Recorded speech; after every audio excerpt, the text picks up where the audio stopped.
My name is Daniel Price. I'm a husband, a father, and I used to think I was a lucky man. Life in Des Moines, Iowa. I work as a regional operations manager for a logistics firm. Nothing flashy, but steady.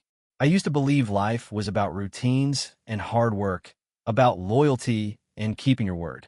But all of that started to fall apart the day my son, Evan, collapsed on the basketball court. He was only 10, just 10.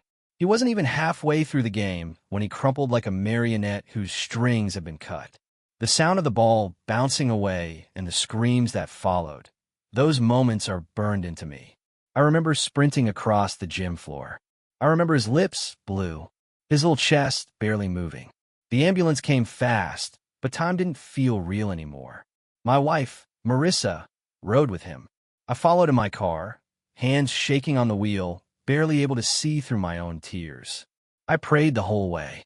I didn't even know who I was praying to, just begging something, anything to keep my boy alive.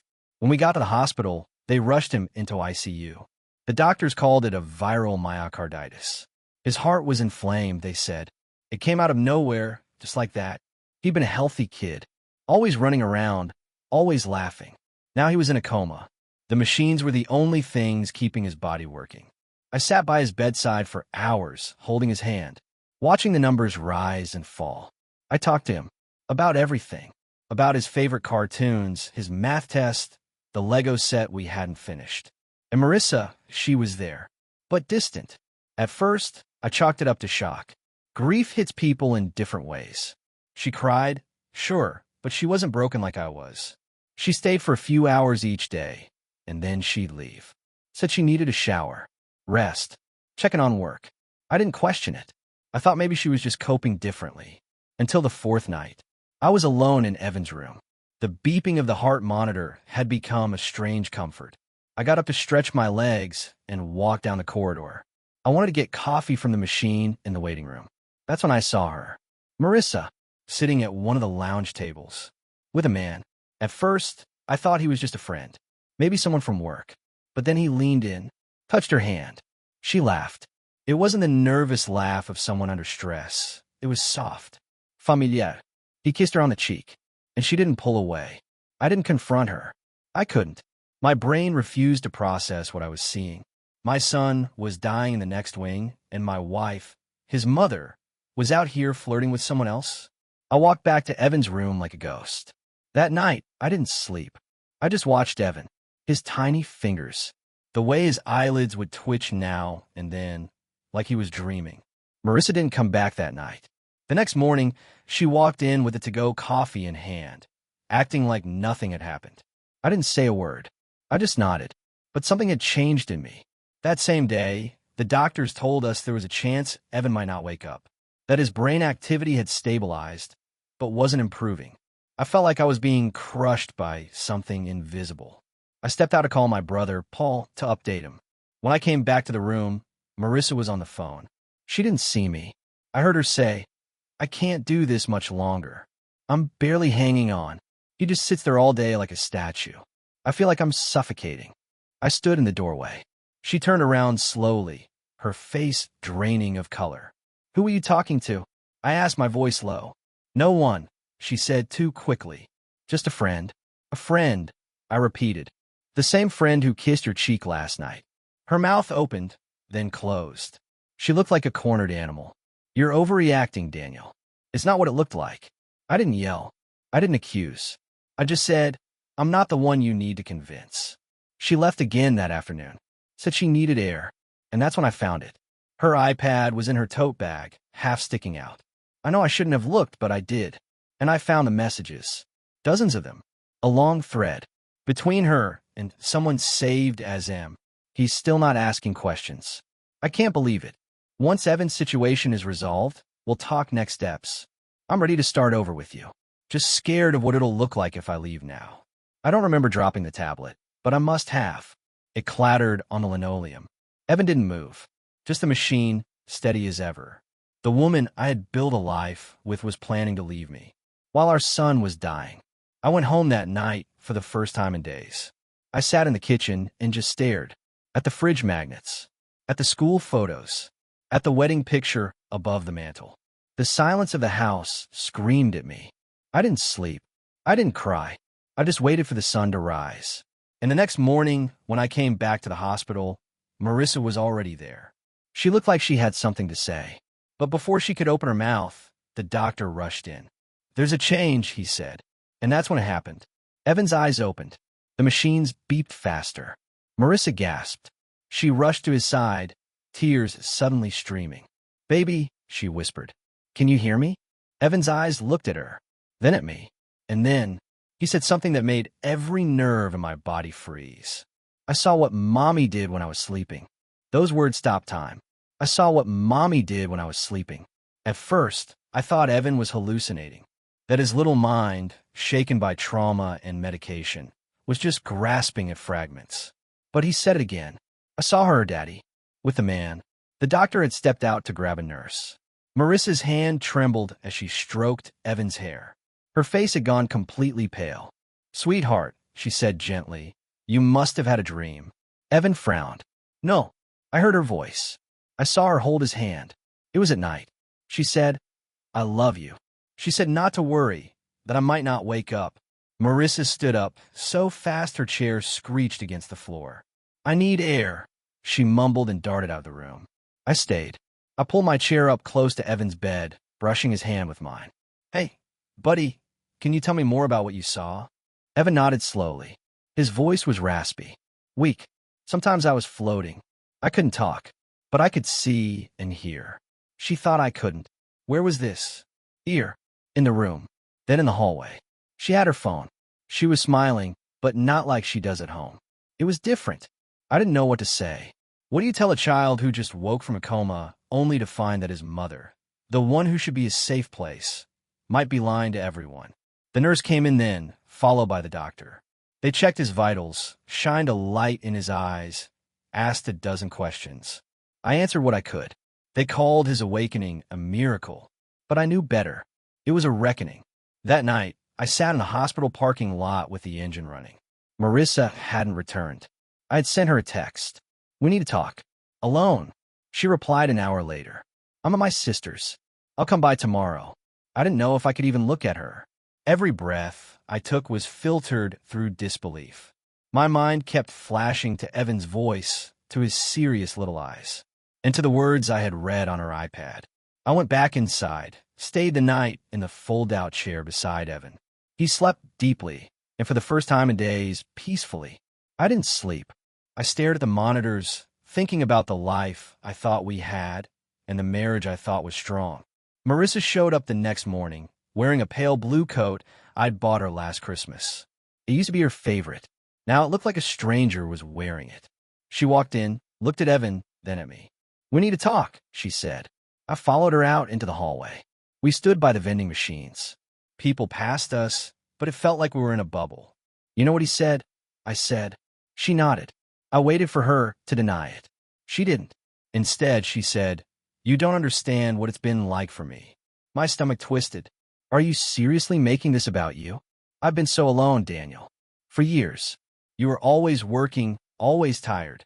I felt like I was raising Evan by myself." I took a step back. "So you decided to start over? While your son was dying?" Her eyes welled up, but I didn't feel sorry for her. Not anymore. I didn't know he was going to collapse. I didn't plan for this to happen now. But you have to understand, this thing with Mark didn't just come out of nowhere. "Mark," I repeated. "The man from the hospital?" She nodded. He's someone I met at work." "Of course. The office, where so many affairs hide behind emails and late meetings." "I was going to tell you," she whispered, "but not like this." I shook my head. "And what were you going to tell me exactly?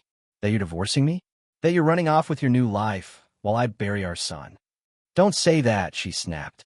"Don't talk like he's gone. Then stop acting like he doesn't matter." That silenced her. She just stood there, arms folded, as if protecting herself from the weight of her own decisions. I left her in the hallway and walked back to Evan's room.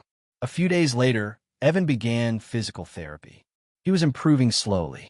The doctors were hopeful, but I could see the change in him. He asked fewer questions. He watched his mother differently, like he wasn't sure who she was anymore. One afternoon, while Marissa was at work, I picked up Evan's school folder from home. That's when I saw it, an envelope on the kitchen counter with my name on it. Inside were divorce papers, unsigned. But there, I stared at them for what felt like hours. They were dated a week before Evan collapsed. Before any of this started, she had planned to serve me, planned to leave, planned everything. Later that week, we met again in the hospital cafeteria. She sat across from me, quiet. "You found the papers." I didn't respond. I thought I could just leave peacefully. I didn't expect him to get sick. I didn't expect it to derail everything. That word, derail, as if our son's life was just a disruption to her personal plan. "What else is there, Marissa?" I asked. "What haven't you told me?" She hesitated. "There's more, isn't there?"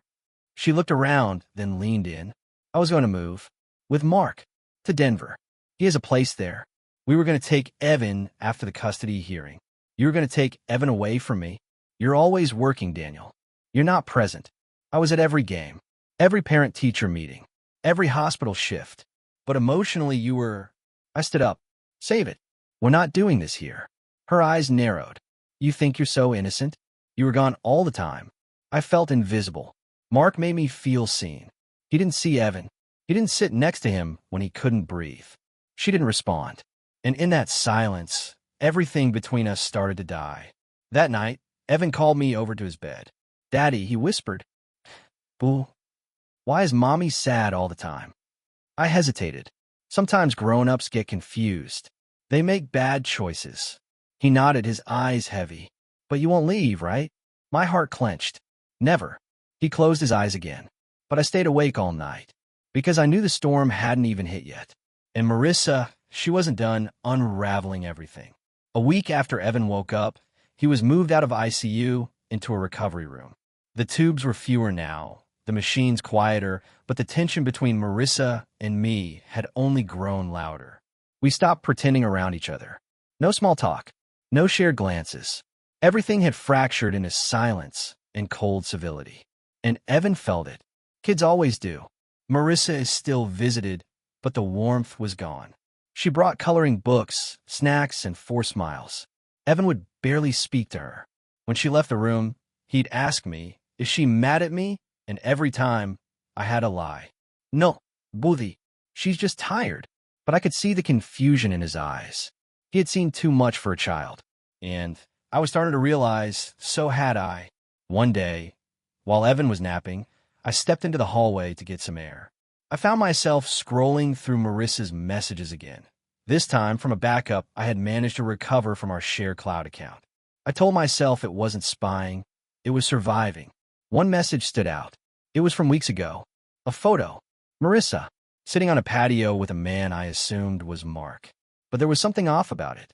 The timestamp said 2:07 p.m., the exact day and time she told me she was meeting with a school counselor about Evan's reading level. I zoomed in. The background was unfamiliar. Not a restaurant. A house. And then it hit me. That wasn't a date. That was someone's backyard. And that man, he wasn't someone I'd seen before. Not from her job. Not from our neighborhood. I ran the photo through a reverse image search app out of desperation. And it gave me a hit. The man's name was Marcus Delling. Divorced. Contractor. 2 DUIs. Lives on the other side of the city. Not her co-worker. Not someone casual. But someone deliberate. That same evening, I drove to the address I found on his public business listing. It was a plain ranch-style house. 1 car in the driveway. I parked down the street and waited. I wasn't sure why. Maybe I wanted to see what kind of man you had to be to make a mother give up on her family while her child was fighting to live. At 8:12 p.m., Marissa's car pulled into the driveway. She didn't even hesitate. Got out. Rang the doorbell. He opened. Smiled. Kissed her. I sat frozen, hands gripping the wheel. I could have driven away, but I didn't. I got out of the car, walked up to the driveway, and stood there like a ghost. When she saw me, her eyes widened. "Daniel, what the hell are you doing here?" "That's my question," I said quietly. "Only I'm not the one sneaking around." Marcus stepped forward. "Man, maybe this isn't the time." I turned to him. "You don't speak to me. You don't exist." He took a step back. Marissa came down the steps. "You can't just show up here. This isn't healthy." I laughed. "Healthy? You're talking about healthy? While your son is still recovering, you're out here with him?" Don't turn this into a scene. There's already a scene, I said. It's back at the hospital, where your son doesn't understand why his mother doesn't look him in the eyes anymore. She didn't speak after that. I got in my car and drove back. My hands were shaking the whole way. Back in Evan's room, I watched him sleep, tears slipping down his cheeks in his dreams. Even his dreams weren't safe anymore. He would twitch and mutter, calling out for both of us. That night, I decided to talk to a lawyer. I didn't want full custody out of vengeance. I wanted to protect my son. The next morning, before I could leave the hospital, one of the nurses, Laura, a kind woman in her 50s, pulled me aside. "There's something you should know," she whispered, "about your wife." I frowned. "What do you mean?" She hesitated, looked around, then said quietly, "I wasn't going to say anything, but I've seen her with that man before. A few weeks before Evan was admitted. Right here, in the hospital parking lot. Are you sure it was him?" She nodded. "Same guy you confronted outside yesterday, right?" I nodded. She lowered her voice. They were arguing. Loud. He said something like, "You better not back out now." And she said, "I can't do it while Daniel's watching everything." "Esther de Her." She said your name. The nurse continued. That's why I remembered. My stomach dropped. This wasn't just an affair. This was a plan. Something deeper. That night, I waited until Evan was asleep. Then I went home, dug through our file cabinet, and found something odd. Marissa's passport was missing. So was Evan's. There was a small folder tucked behind the tax papers. Inside were printed emails. Plane tickets. A lease agreement for a condo in Denver, dated for next month. She had signed it already. The tenant name was just her initials. MP. And beside it, Marcus Delling's name again. This wasn't new. This had been going on for a long time. The next day, I called her. "I need to see you," I said. "Why?" "Because I have something you need to answer for." She hesitated. "Daniel, please. Don't do this right now." "If you don't come," I said, "I'll make sure the judge sees everything. The photos, the lease, your flight itinerary." That got her attention. She agreed to meet me that evening. We met in a quiet corner of the hospital cafeteria. She sat down, her face guarded. I slid the folder across the table. She opened it. Her face didn't change. "You were going to leave with him. Take Evan." Her voice was cold. "You would have gotten partial custody. Eventually. It wouldn't have been forever. You were going to disappear," I said, "and hope I'd be too broken to fight." She leaned in. "Daniel, you have no idea how suffocating it's been. You think you're a saint, but you've been emotionally gone for years. I did what I had to do. And Evan," I asked, "was he just going to be your insurance policy?" She looked away. That was my answer. As she stood to leave, I said, "He remembers more than you think. He's not just waking up, he's waking up to you." That stopped her, just for a second. But then she walked away. And that's when I knew she wasn't just leaving us. She was running from who she had become. And I wasn't going to let her rewrite the story. The days that followed were slow but sharp, like healing from a wound you know might scar for life. Evan was getting stronger. His color was coming back, and he was able to sit up for longer stretches. He even smiled a few times. But there was something behind his eyes, a kind of hesitation, a kind of fear. One afternoon, while we were watching a cartoon on the hospital TV, he looked up at me and asked, "Is Mommy mad that I told you?" I turned off the screen. "No, son. She's not mad. She's confused. Grown-ups make mistakes too." He looked down at his blanket. "I didn't want her to be mad. I just thought you should know. You did the right thing," I said. "Always tell the truth, no matter what." He nodded, but I could feel the weight he was carrying. My 10-year-old boy, caught in the middle of something so grown, so messy, so unfair. That night, after Evan was asleep, I made the call. "Paul, I need you," I said. My brother didn't even hesitate. He drove 5 hours from Chicago that night. By morning, he was at the hospital with 2 cups of bad coffee and an arm around my shoulder. "Tell me everything," he said. I did. The affair, the hidden messages, the plane tickets, the nurse's tip, the lease in Denver. His face darkened more with every sentence. "So what now?" he asked. "I fight," I said. Quietly, smartly, but I fight. The next week was a blur of lawyer meetings, document printing, affidavits, screenshots, and notarized statements. I didn't want to destroy Marissa. Despite everything, she was still Evan's mother. I didn't want him growing up hating her, but I needed to protect him from the version of her she'd become. When I showed the lawyer everything, the communications, the backup messages, the lease, the fake custody strategy, he looked at me long and hard. Daniel, this isn't just a custody case, he said. This is parental alienation. If the judge sees what I see, you may walk away with full legal custody. That should have felt like relief, but it felt like grief. Because in every scenario, someone loses. A week later, Marissa received the notice. Petition for primary custody, full legal authority, visitation by court discretion. She called me that same night. This is war now, she said, her voice brittle. No, Invia. This is me not letting my son be a pawn in your second life. You'll poison him against me. No, I said. You already did that yourself. Click. She didn't call again for days. Meanwhile, Evan's recovery continued. He was walking again, eating more, laughing sometimes. The nurses called him a miracle, and I believed them. But he still had moments, like flashes, where his mood would drop and he'd whisper things that made the hairs on my arm stand up. Like the night he said, "Daddy, I saw someone crying in a black room. Was that you?" I didn't know how to respond. Where were you when you saw that? Floating, he said again, like before. And then she was holding hands with the man and said she was sorry, but I don't think she meant it. I asked gently, "What else did you hear, Evan?" He whispered. She said she was done pretending, that it would all be easier soon. I felt my breath leave my body. How much had he heard? How much had he remembered while being unconscious? The next court hearing was scheduled for 2 weeks out. My lawyer prepped everything. The affidavit from Nurse Laura, the photo, metadata, the emails. I didn't tell Evan what was happening. Not yet, but he was already figuring things out. One day he said, "Am I going to have 2 houses like Leo from school?" I knelt beside him. "Do you want to talk about that?" He shrugged. "I just don't want to move away." "You won't." "Promise." "I promise." Then came a phone call I didn't expect. From Marissa's sister, Claire. "Daniel," she said, "we need to talk." I hadn't spoken to Claire in months. Maybe a year. She'd always taken Marissa's side. But now, her voice was different. She asked to meet in person. We met at a small cafe near the hospital. She didn't sugarcoat anything. "I think you should know," she said.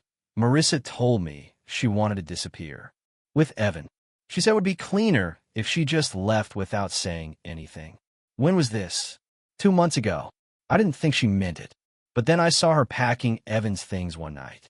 She said it was for a weekend trip, but I found his birth certificate in her bag. Histoire de hair. Why are you telling me this now? Because I didn't know what to do.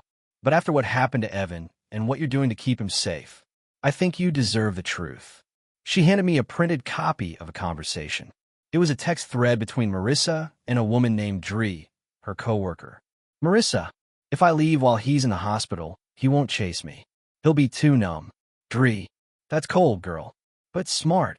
"Marissa, I just want a clean break. Evan's young. He'll adjust." "Dree, you sure he's not going to wake up, though?" "Marissa, he might, but by then, I'll be long gone." I brought the printout straight to my lawyer. His face turned grim. "This changes everything," he said.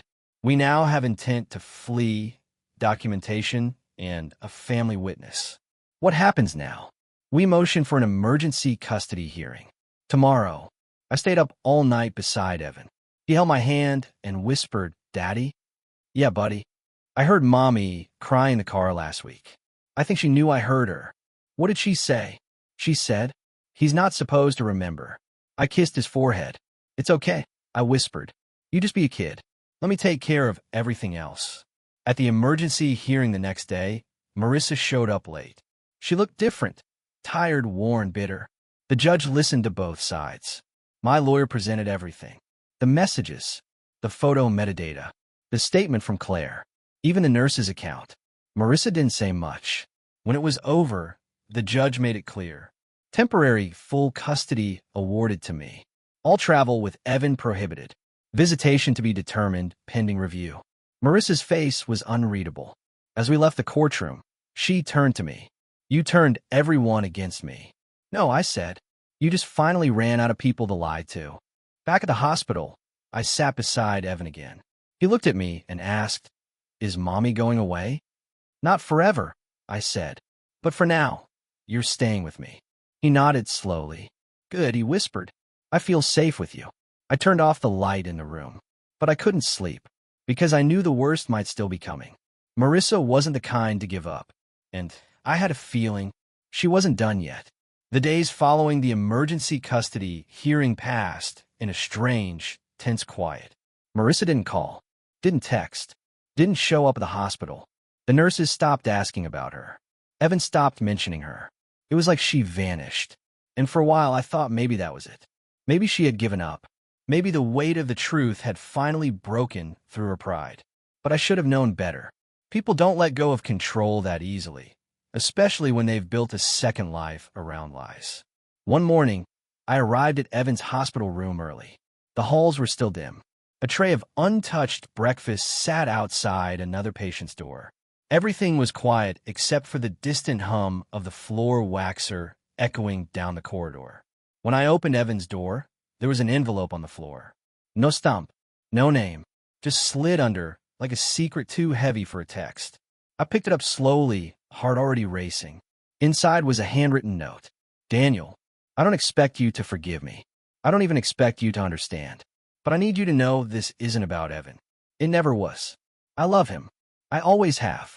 But I couldn't stay in that house anymore. I couldn't keep living your life. You built it. You filled it. And somewhere along the way, I just disappeared. You were always the better parent, the stronger one. But don't pretend you didn't leave me behind years ago. We both did this. We both failed. I won't fight the custody. I won't take it to court. I just want peace. For all of us. Tell Evan I love him. Tell him I'm sorry. M." I read the letter twice, then a third time, but I didn't believe it.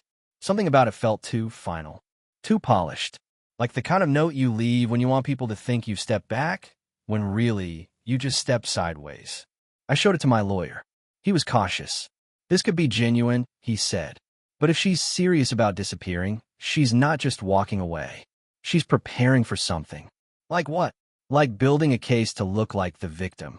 That weekend, Evan was discharged from the hospital. We stood in the parking lot together, his little backpack slung over one shoulder, a balloon tied to his wrist. He looked up at me and asked, "Do we get to go home now?" "Yeah, buddy. We're going home." He nodded and got in the car. But as I pulled out of the parking lot, I saw her. Across the street, standing by a silver SUV, watching us. She didn't wave. She just turned and got in, and drove away.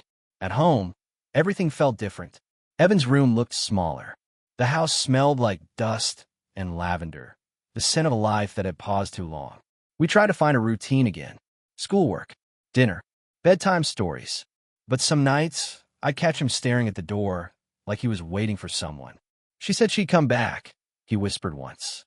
I didn't know what to say. Then another twist. Claire called me again. "I think she's trying to play victim," she said. "She told my parents you threatened her, that you forged the custody documents.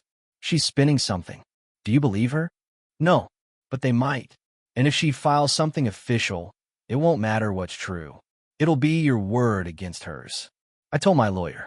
We filed to secure a formal restraining order. Not because I feared for Evan's safety, but because I needed a legal boundary. Proof, structure, protection.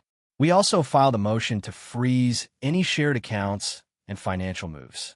She hadn't withdrawn anything yet, but I wasn't going to be caught off guard again. Then came the final blow. Late one night, I got a call from my lawyer. "She's filed a counter motion." "What?" "She's claiming emotional manipulation, that you coerced her into giving up custody, that the hospital staff was biased, that you had your brother intimidate her into disappearing. That's insane. It's strategic. She's trying to undermine every move you made before the hearing." I didn't sleep that night. Neither did Evan. He came into my room around 2 a.m., climbed in a bed beside me like he used to when he was scared of storms. "She's going to try and take me again, isn't she?" I held him tightly. "No, son. No one's taking you anywhere." But I was scared, because even with the truth, even with the documents, even with the witness statements, courts can be swayed, especially by people who know how to cry on cue. A week later, we had to appear for a custody review hearing. Marissa showed up dressed like a grieving widow. All black. No makeup. Hair pulled back. She cried when she spoke. Talked about how the stress of Evan's illness made her act irrational. How she was scared and alone. How I had always isolated her emotionally. My lawyer objected again and again, but I could see it. The judge was listening. Until something unexpected happened. Claire stood up, unprompted. Calm. Your Honor, I have evidence to contradict those claims. The judge hesitated but allowed it. Claire presented her phone. The messages. The voice notes. The birth certificate photo. The suitcase packed weeks in advance. Then the most damning one. A recorded voicemail. Marissa's voice, frantic and angry. I'll take him and vanish if I have to. I don't care what Daniel thinks. That boy is mine. The courtroom went silent. And in that silence, everything fell apart for her. Later, outside the courthouse, she didn't even look at me. She just walked past. But as she did, she muttered, "You won't always win." And that's when I knew. She still wasn't sorry. Not really. Not yet. That night, Evan drew a picture. A house. Just one. And two people. Me and him. I asked, "Where's Mommy?" He paused. "She's outside the picture." Why? He shrugged. Because she left the crayons. I didn't ask what he meant. Because sometimes kids know more than we ever give them credit for. 2 weeks passed after the court hearing. 2 weeks of quiet. Marissa didn't contact us. No surprise visits. No cryptic letters under the door. No phone calls pretending to be someone she wasn't. Just silence. And for the first time in months, Evan started acting like a kid again. We went to the park. Played board games. He asked about getting a dog. We painted the living room a new color together, sky blue. He said it made the house feel less heavy. I agreed. But the silence? It didn't feel like peace. It felt like a countdown. Then one afternoon, while Evan was coloring at the table, he looked up suddenly and said, "Daddy, I remember something else." I put down my coffee. "What is it, buddy?" He kept drawing. "It was the day Mommy took me to that man's house. Before I got sick." My heart thudded. "She took you to his house?" He nodded. "I thought we were going to get pizza, but we stopped at a place I didn't know. She said it was a grown-up friend's house. She told me not to tell you." "What happened there?" I sat on the couch and watched cartoons. "She went upstairs with him." My jaw clenched. "Did she say anything else?" Evan looked down. "I think I heard her crying upstairs. Then she said, 'He's never going to let me go unless I break him.'" I didn't say a word. I couldn't. Because that sentence didn't sound like it came from someone just trying to escape a marriage. That sounded like strategy. Like cruelty calculated. The next morning, I gave my lawyer the update. He told me to document everything, just in case. He also gave me advice I hadn't expected. "You might consider therapy," he said. "For Evan. And for yourself." I didn't argue. That same week, I found a child therapist who specialized in trauma and recovery. Evan's first appointment was quiet, but afterward he told me, "I like her. She listens." That alone felt like a win. Then it happened. A knock at the door. Not police. Not Marissa. Claire. She looked upset, holding an envelope in her hand. "She sent this to my house," Claire said.